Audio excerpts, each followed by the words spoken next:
so that you're linking your brain, you're redirecting your brain to the new evidence that proves it's okay if this person goes away, because you've already got this feeling inside you. It doesn't go away with them or even come with them. Yeah. It's in you. So they're there, they're not there. Sure, it's nice to have them there, but you're not going to lose that feeling. Oh, that's good. That's really good. Yeah.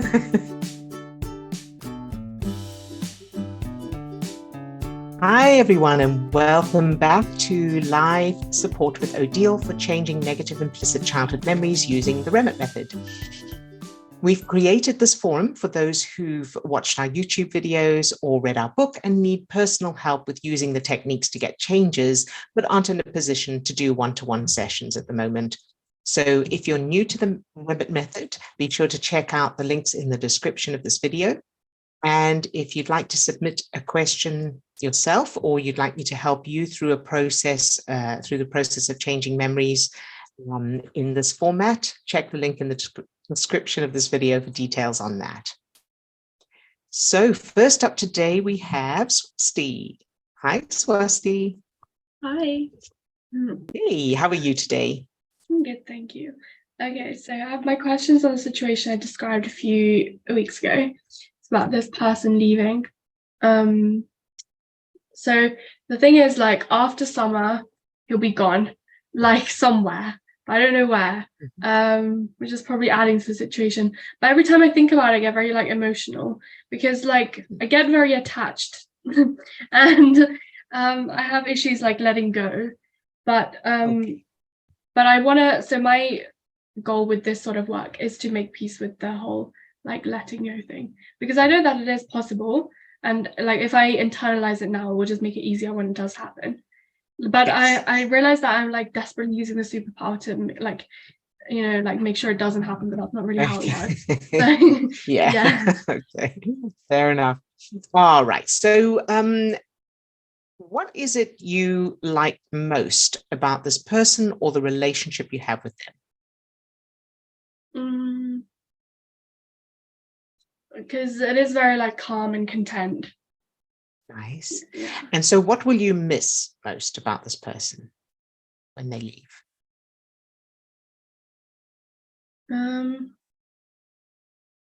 Just the company. Mm-hmm. Yeah. Okay. And you like their company because they're calm? Yeah, because there's no like surprises in it. You know, like every time it's like very predictable.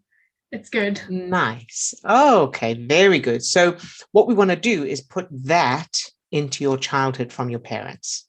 Because at the moment, your brain is looking at this person and thinking that that feeling of calm and predictability coming from them, but it's not.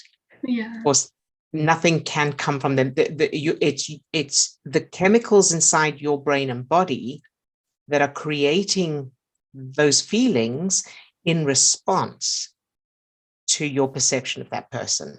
And that means that you can create those feelings of calm and predictability inside yourself without them. Yeah. Because they're only created inside you. Does that make sense? Yes. Very good. And so, and of course, where that needs to come from is from your parents. So can you imagine your parents being like this person?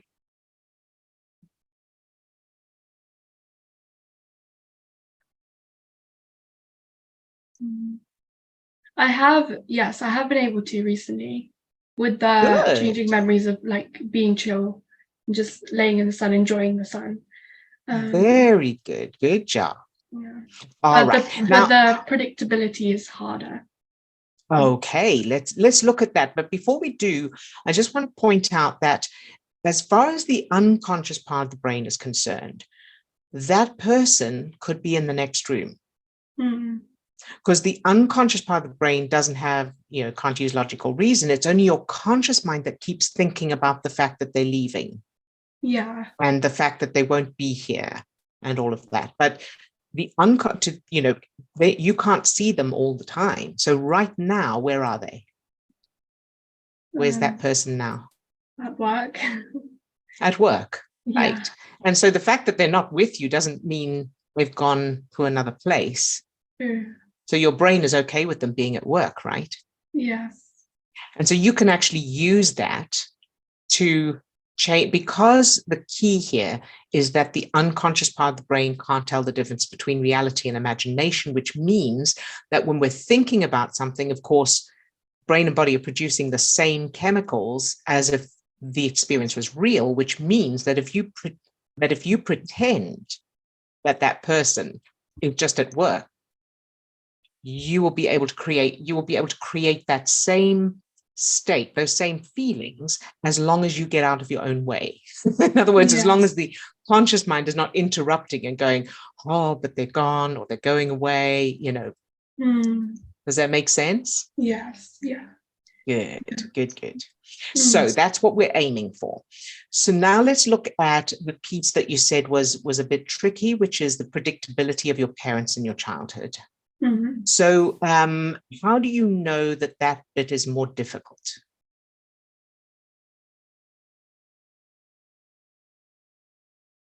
Okay, I did work on something this morning. This might be related or might not be. So it was because we have like a situation going on at home right now about like our house. So moving temporarily because our house got a bit destroyed. Is this your family home or? Yeah, family home. So basically they didn't tell me what was going on and I got triggered, and then I realized it's because they never told me what's going on, like in my childhood. Like I was never the first to know if like an update on a situation. So I changed that to where I'm always the first one to know, but I don't know if I'm missing anything there. Okay, let's check. So when you think of the situation with your family home now and the fact that they didn't tell you, how do you feel? Now I feel fine because I'm like, they're just unorganized like that. Good. Yeah. Very good. All right.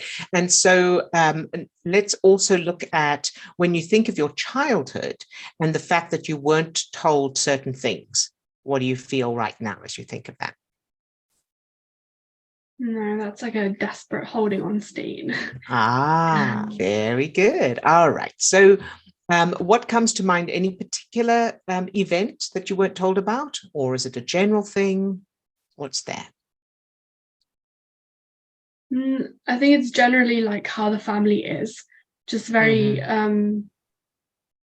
just kind of in their own world and you know, like stressed out. So the last thing they'll do is inform someone of something, you know.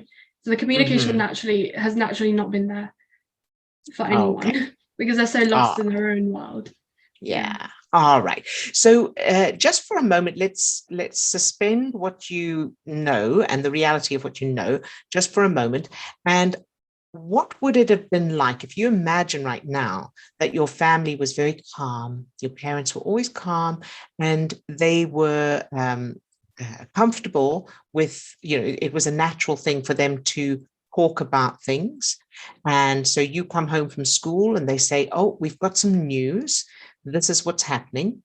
And they tell you whatever it is. And they say to you, any questions? How do you feel about that? Do you have any questions? And then you ask questions and they answer them. And then make sure that that you feel confident and you feel secure in whatever the changes are. What would that have been like if that was the case? Yeah, that's great. Yeah? Yeah. Good. Very good. So that's what you need to do. So rehearse that scene, and you can pick, you know, either you wake up in the morning and you come into the kitchen or the dining room, whatever, and they tell you, or you come home from school, whatever feels good. Create those scenes of, you know, what I've just described, and focus in on how that feels, the feeling of, you can see in their faces that they're calm and that they're in control. Then there's nothing to worry about. Okay. All right. And then, so practice those over and over.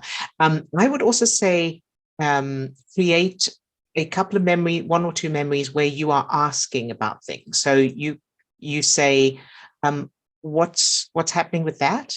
And they say, oh, yes. And they tell you.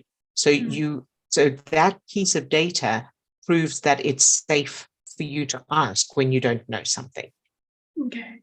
You don't have to wait to be told.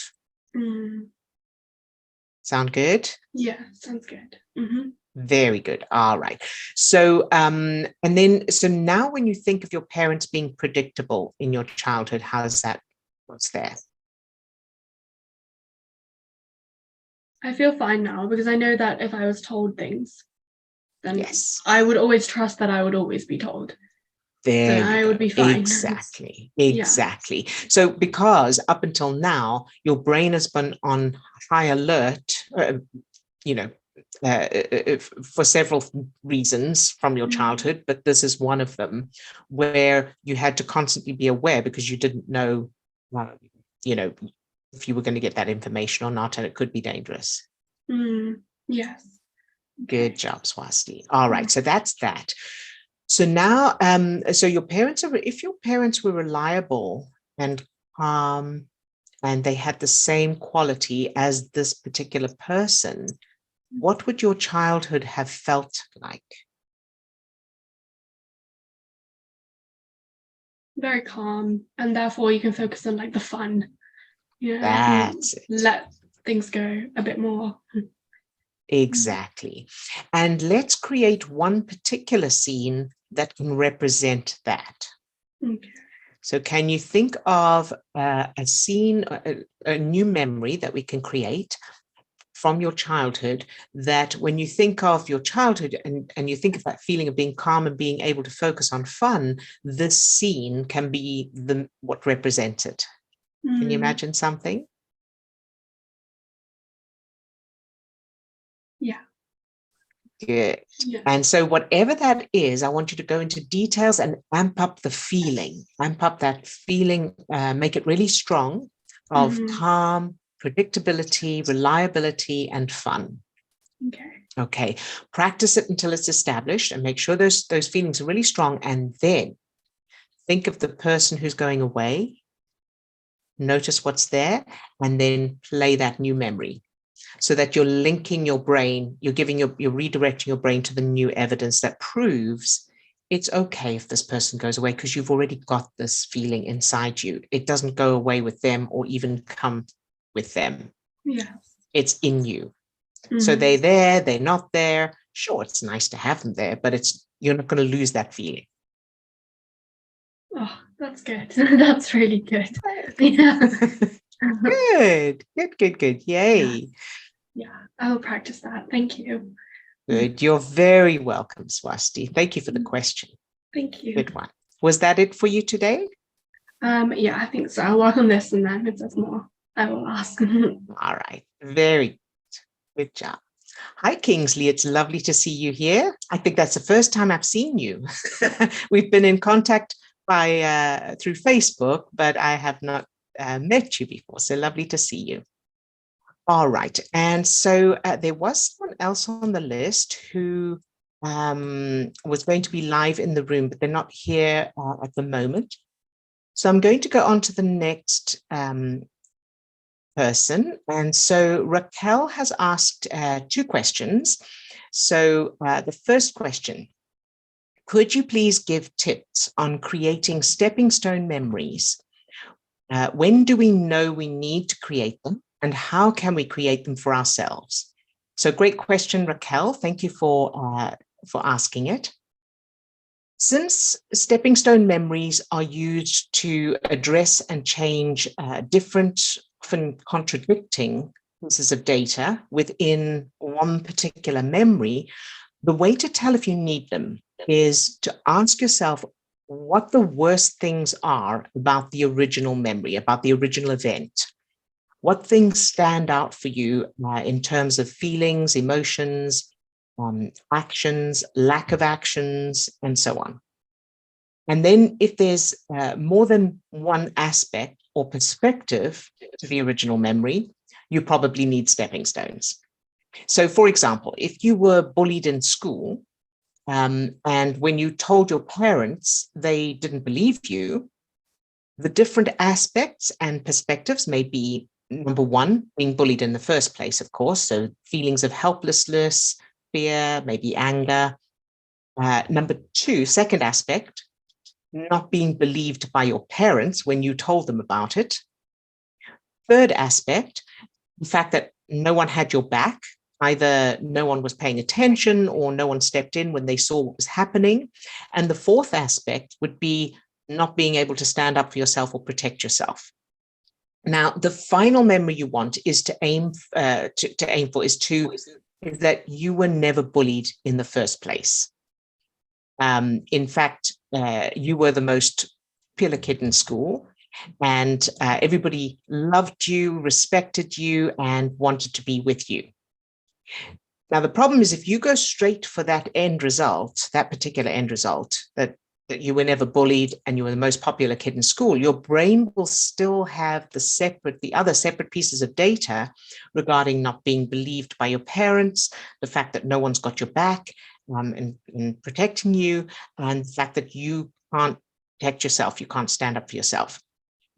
Or that you didn't stand up for yourself, depending on what references are there. So those are all separate pieces of data, separate references, and they can be contradictory.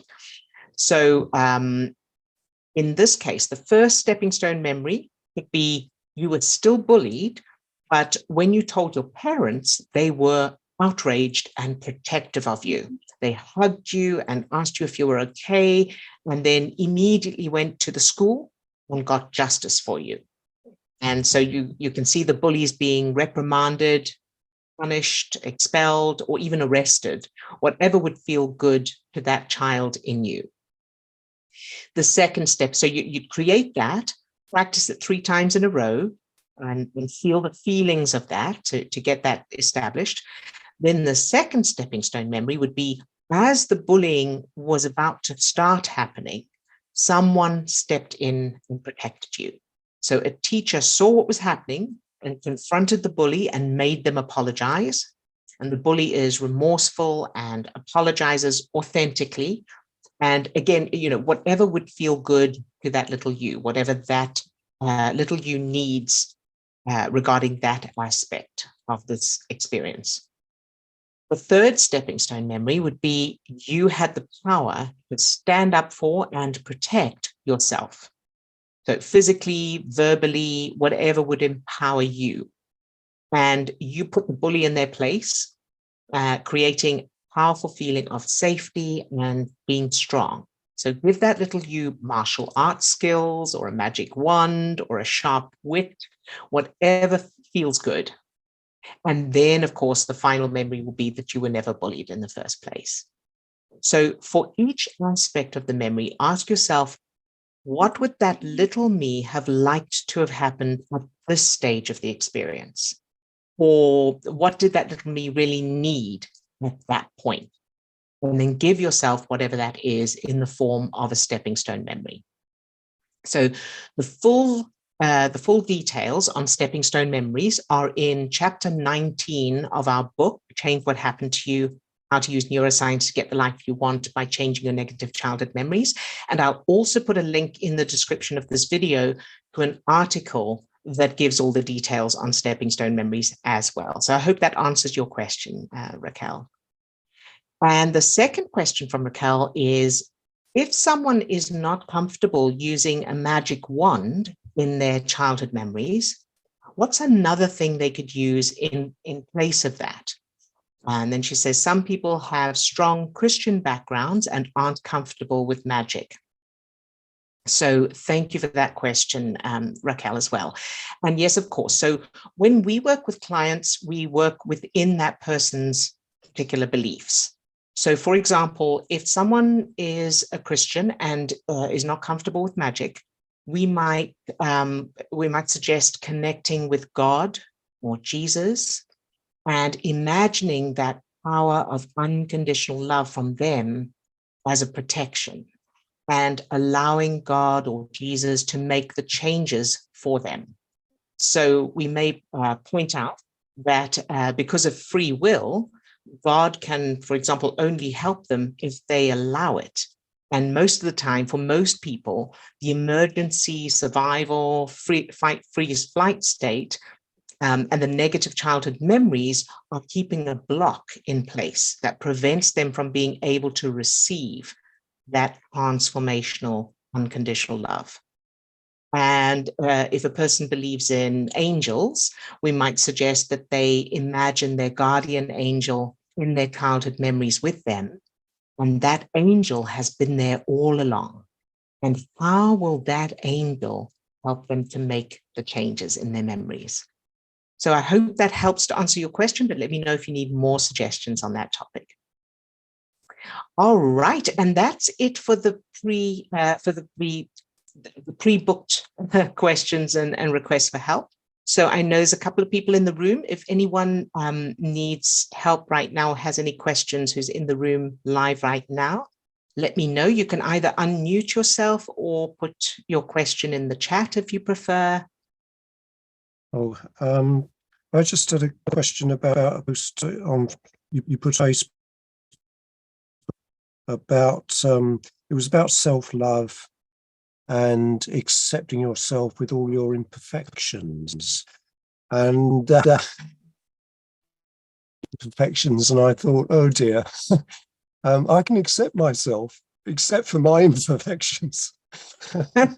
You know what I mean? I do.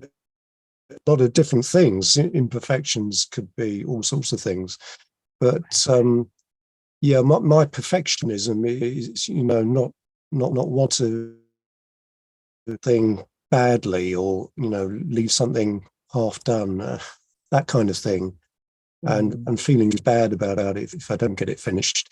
I know where that my dad, and because nothing I could ever do was quite good enough, Right. So I guess I'm getting him accepting, that I've done a good job on something, or I played the game of something I would not have done well, in fact. Right. Okay, very good, Kingsley. So thank you for that question. You were breaking up quite a lot, I think, with the internet connection, but I got the gist of it, and you're not alone. So, many of us struggle with that, that acceptance of imperfections in ourselves. And for many of us, we'll accept them or love them in other people, but not in ourselves. And, that varies. So the point you made about your dad is, I'm sure, spot on. So what you're aiming for is to create that acceptance and that unconditional love from your dad, well, from both your parents, of course, in your childhood.